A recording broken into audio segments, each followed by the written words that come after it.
je vais vous présenter un petit peu plus en détail l'imprimante T130 de GPS, donc l'imprimante qui permet d'imprimer sur tous les supports et principalement sur le bois, l'acier, le plastique, le tissu, le verre, voilà. Donc c'est une imprimante portable qui vous permet donc d'imprimer donc sur toutes les surfaces. Elle est connectable, elle peut être en liaison avec une clé USB dans laquelle vous aurez tous vos logos, vos polices d'écriture, votre base de données de clients que vous allez pouvoir intégrer dans cette imprimante pour faire des impressions variées.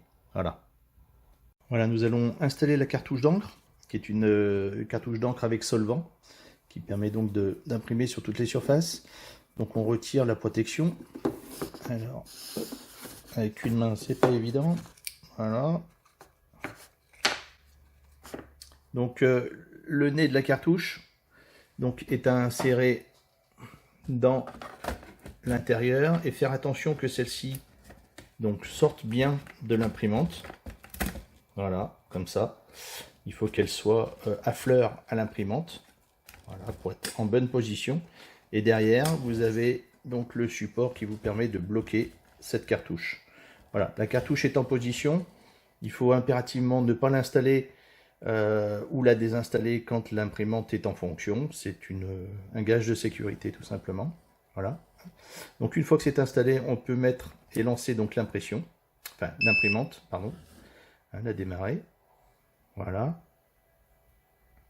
Donc cette imprimante vous est livrée dans des coffrets dans lequel vous avez une clé USB comme celle-ci, voilà, une clé USB, un stylet, vous avez le stylet, vous avez 6 batteries, 3 sont seulement utilisées pour la machine et 3 sont en secours, ça vous permet d'en avoir 3 en charge pendant que vous utilisez l'imprimante. Et puis vous avez un chargeur de batterie secteur et un chargeur de batterie qui permet de se brancher directement sur l'imprimante ici pour la recharger directement à partir de l'imprimante, pour charger les batteries à partir de l'imprimante. Voilà. Donc on arrive sur l'écran principal. Sur cet écran principal, vous avez un verrouillage de l'écran qui vous permet, une fois que vous avez créé vos textes, même si vous venez toucher cet écran tactile, de ne plus avoir à modifier les textes ou de faire des modifications sans le vouloir. Donc là, on va déverrouiller l'écran. Voilà, l'écran est déverrouillé. Et donc apparaît ici la zone d'impression qui est sur toute la longueur. Donc vous avez possibilité d'imprimer sur une hauteur de 25,4 mm, donc 2,5 cm de haut, par la longueur que vous voulez. Donc on peut écrire une phrase complète, un jingle ou ce qu'on veut. Voilà. On va donc aller dans le menu. Dans le menu, vous avez la possibilité de modifier les messages, de gérer les documents qui sont installés dans la machine, de gérer les paramètres d'impression, de gérer les paramètres de la machine, d'aller dans les services et de retourner à la page d'accueil sur laquelle nous étions au tout début. Voilà. Donc ici, on est donc dans la partie message. Donc dans la partie message, hop, modification du message. Voilà, on se retrouve avec un sous-menu qui permet d'envoyer l'impression, de faire un nouveau message, d'enregistrer le message, d'insérer un texte, insérer une date, insérer un champ. Hop. Voilà, un QR code, un code barre, un logo, un décalage, un numéro de série, une base de données, un code GSA, un point, un prix. Voilà. Donc tout ça, c'est modifiable ici. Donc vous allez, hop, on va retourner sur l'insertion d'un texte, par exemple. Donc voilà, donc j'ai un texte qui apparaît ici et je peux écrire ce que je veux. Donc je vais rentrer mon texte. GPS par exemple, voilà, donc je me mets en majuscule, GPS espace EURL, voilà, pour faire disparaître le clavier. C'est comme sur un téléphone smartphone, vous cliquez sur le clavier, il disparaît, et donc vous êtes d'accord avec l'écriture et vous validez. Voilà, vous avez écrit donc le texte que vous pouvez ou vous voulez imprimer. Donc ça, c'est simplement un simple et vulgaire texte auquel on peut venir adjoindre un logo, par exemple. Donc on va retourner ici dans les menus, insérer un logo. Donc on va sélectionner logo. Et donc dans les logos qui ont été installés préalablement, que j'ai créés, qui sont des logos qui ont été récupérés et créés à partir d'un ordinateur au format BMP en 2 couleurs, noir et blanc. Donc vous pouvez prendre n'importe quelle image sur internet, la transformer en 2 couleurs, l'enregistrer au format BMP sur une hauteur bien définie, en 250 par pixel, et vous allez pouvoir donc après, grâce à la clé USB, l'importer. Donc en connectant votre clé USB ici, vous allez pouvoir l'importer dans la machine, et une fois qu'elle est importée dans la machine, ben vous y avez accès. Donc à partir de ce moment-là, on va dans les dossiers, et dans les dossiers, hop, je clique, et je peux voir que j'ai différents logos que j'ai créés, voilà, et qui sont des logos qui me permettent éventuellement soit de mettre une norme, soit un logo commercial d'une entreprise, ou une norme ISO, un logo NIMP15 de mon choix, PEFC, voilà. Donc on met vraiment le logo qu'on veut et qu'on a créé. Donc je vais sélectionner n'importe quel logo. Je vais par exemple mettre la norme ISO 9001, voilà, tac. Donc la norme ISO 9001 est apparue à côté de mon texte. Le texte que d'ailleurs je peux déplacer où je veux, sur la hauteur ou sur la largeur, hein. Voilà, donc là on a un exemple avec un texte, un logo. Ça peut être, je répète, n'importe quel type de logo. Voilà. Une fois que on est d'accord sur la mise en page de notre étiquette, on valide. Voilà. On revient hop, ici, donc sur le menu du bas. On va dire cette étiquette est bonne, donc je veux envoyer à l'impression. Voilà. Donc ça a été envoyé à l'impression. Et maintenant, je vais lancer mon impression. Voilà. Donc là, la machine est prête.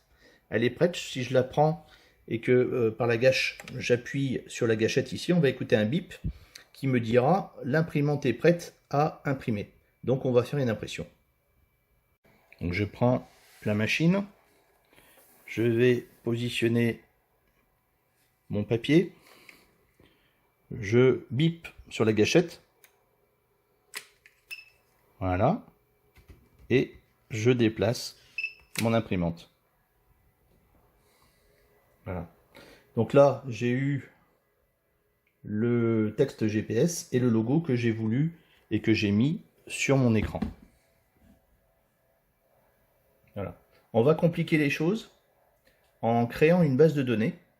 Donc cette base de données va être créée à partir d'un ordinateur qui est derrière, et vous créez n'importe quelle base de données, Access, Excel et ainsi de suite, et vous l'intégrez, vous la portez dans Excel, et vous allez lui dire que vous voulez l'enregistrer au format CSV. Ce format est un format qui permet, il y a 2 types de formats, le CSV avec des points-virgules et le CSV avec des virgules. Donc c'est les virgules qui vont délimiter les colonnes de votre base de données.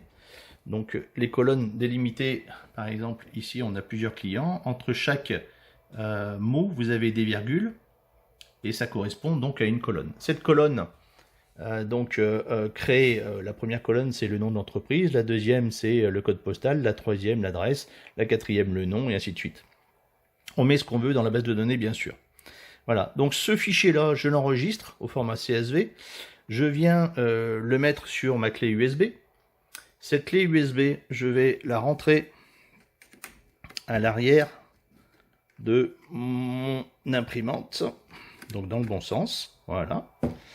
Et maintenant, je vais aller intégrer la base de données que j'ai créée sur mon ordinateur pour venir l'intégrer dans l'imprimante. Donc tout simplement, je vais cliquer sur Menu, Gestion des documents. Voilà. Et vous avez donc la gestion des documents ici, qui est visible et qui est intégrée dans la machine. Actuellement, par exemple, j'ai enregistré 4 messages, donc 4 types d'étiquettes différentes que je peux rappeler les unes derrière les autres. C'est des messages que j'ai enregistrés, que je veux éventuellement réutiliser. Les logos, j'en ai intégré 15, donc j'ai créé 15 logos que je suis venu rentrer donc au format .bmp. Les polices d'écriture, c'est des polices d'écriture qui vous permettent d'écrire différents types les différents styles d'écriture, Verdana, Time New Roman, et ainsi de suite, courrier, symbole. Voilà. Vous pouvez récupérer les polices d'écriture de votre ordinateur et venir les mettre dans l'imprimante. Vous avez les fichiers de données, donc c'est la fameuse base de données que je viens de créer, par exemple. Vous voyez, on peut les créer au format texte, au point CSV et XLS, donc même la dernière génération d'Excel. Voilà. Donc c'est ça qui nous intéresse. Donc on va aller dans base de données. Voilà. Donc base de données, on voit que j'ai déjà intégré ma base de données.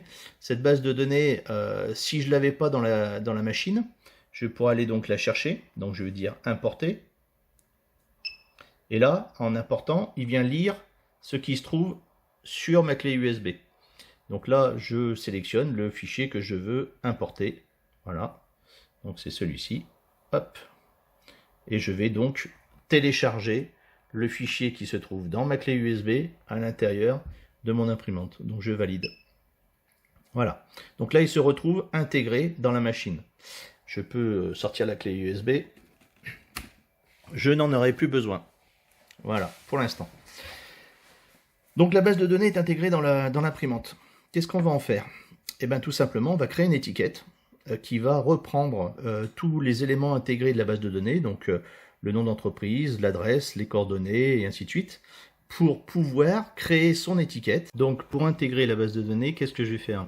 Eh ben, je peux laisser sur mon texte, sur mon logo, mais bon, là on va créer une nouvelle étiquette à imprimer. Donc on va hop, déverrouiller, voilà, aller sur les messages, modification message.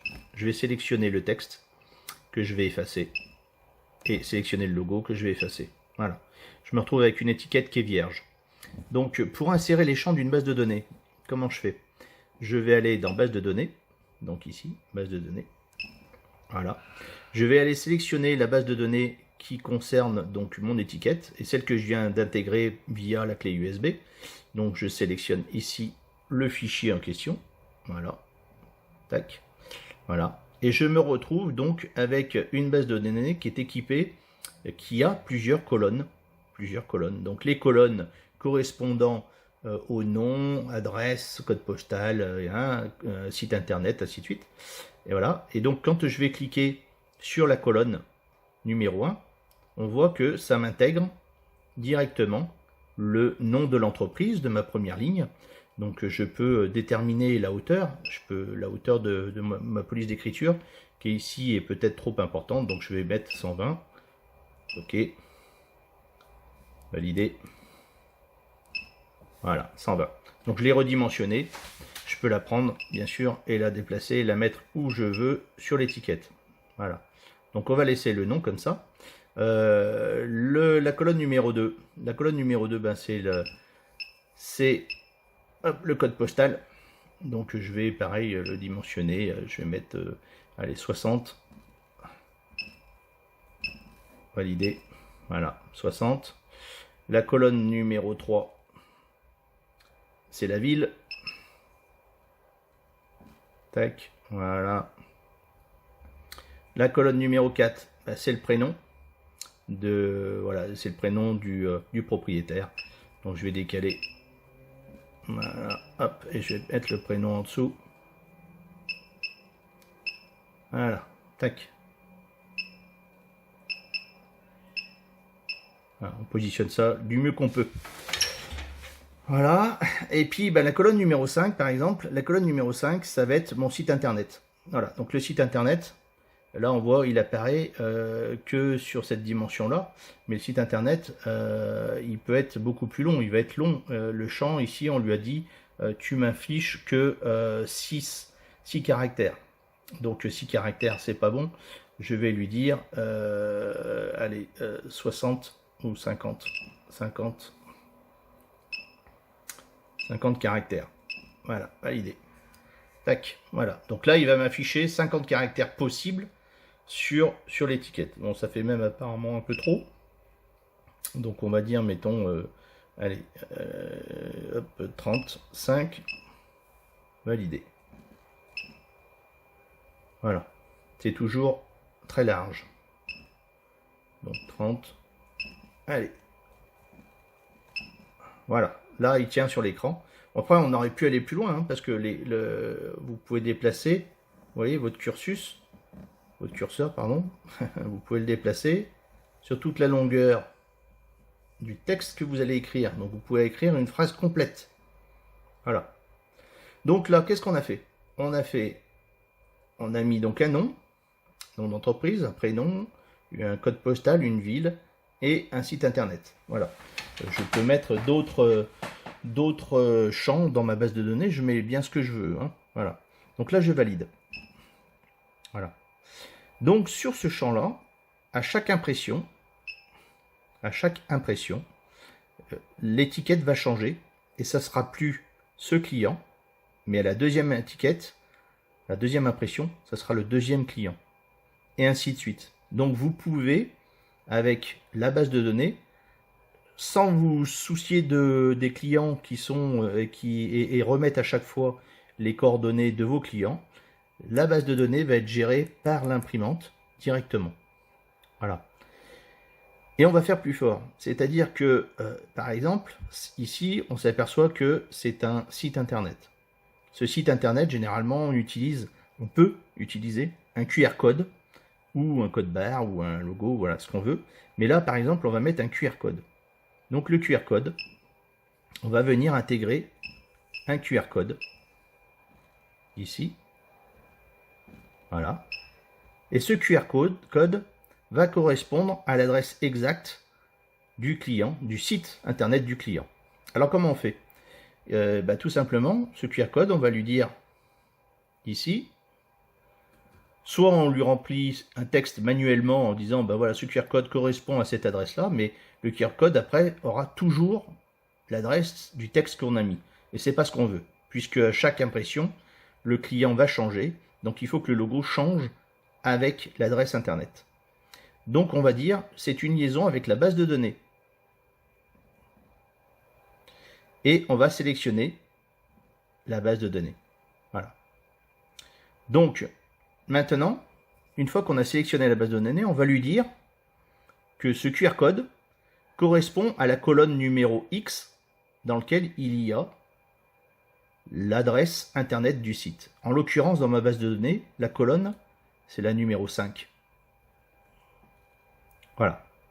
Donc là, je lui dis, tu me mets un QR code qui correspond à la colonne 5, et dans la colonne 5, qu'est-ce qu'il y a? Il y a cette adresse-là. Donc à chaque impression, ce QR code va correspondre exactement à l'adresse du site internet de mon client. Donc je vais valider. Ah, on a vu que le logo avait changé. Voilà. Et on va augmenter ici sa taille.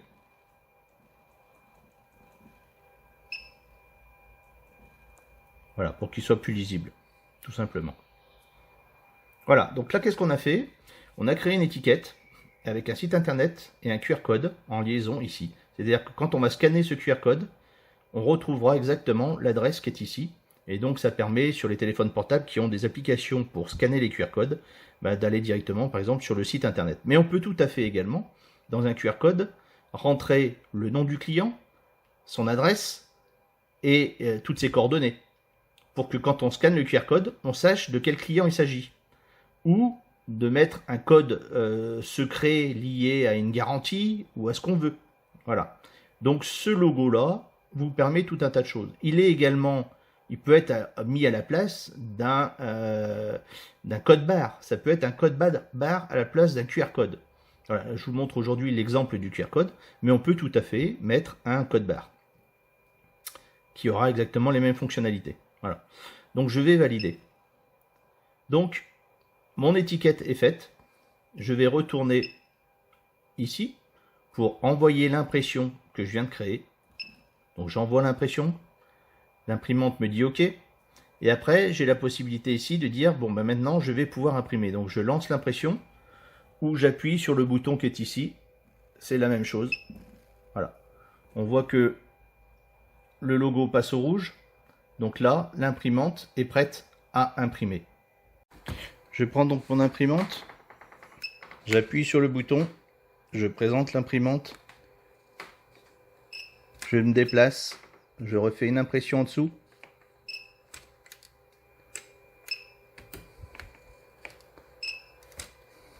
Voilà. Un exemple, donc du coup, 3 clients imprimés coup sur coup, l'un derrière l'autre. Et vous pouvez voir que c'est 3 clients différents, qui sont donc dans ma base de données. Voilà. Avec les informations qui vont changer à chaque fois.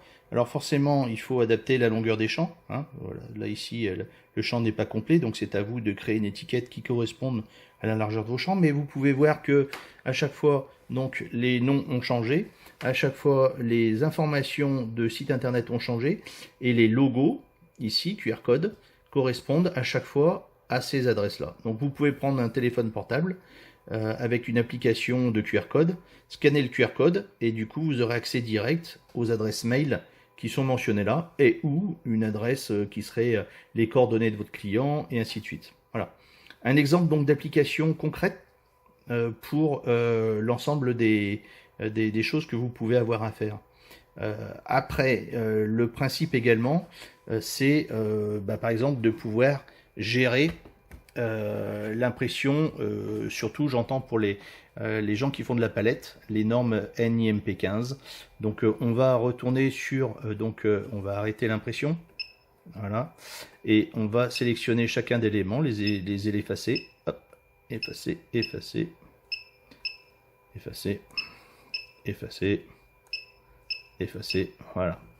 Donc une fois que c'est effacé, on peut donc recréer, donc on valide, voilà, et on va venir donc insérer un logo, le logo par exemple de la norme N, alors pas celui-ci, logo, tac, alors logo norme NIMP15, voilà un exemple de logo. Donc là la taille, eh ben, on peut la redimensionner, donc on va mettre 150, valider, voilà, tac, hop, on peut tout à fait mettre un numéro de lot, par exemple, donc là on va valider, on va insérer un texte, hop, ici on veut mettre lot, tac, qu'on va venir déplacer, voilà, et on peut tout à fait dire que le lot c'est le lot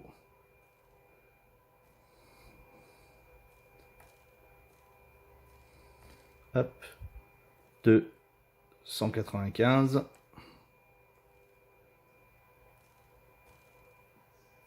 hop, on va y arriver, ah, voilà, lot 295, ah, je mets n'importe quoi, mais bon, c'est pour montrer que on peut tout à fait rajouter, voilà, le logo de la norme NIMP15, indiquer un numéro de lot sur l'impression donc de la norme NIMP15, donc on va valider, et puis ben, par exemple insérer un logo, donc hop, on va insérer un logo, le logo d'une entreprise quelconque, décidément il veut pas, hop, voilà, pas celui-ci, insérer un logo, voilà, on va prendre celui-ci, hein, Siri Mutley par exemple, voilà, tac, on va faire 150, voilà. Voilà, donc par exemple ici, on va avoir une impression possible sur un dé de palette pour indiquer que vous avez fait la norme NIMP15 et que cette norme, ce traitement a été fait sur le lot 295A, et puis éventuellement mettre une publicité concernant votre entreprise. Voilà, donc après il n'y a plus que à valider, revenir ici, envoyer l'impression à l'imprimante, lancer l'impression, prendre l'imprimante, appuyer sur la gâche, on va écouter le bip. Voilà.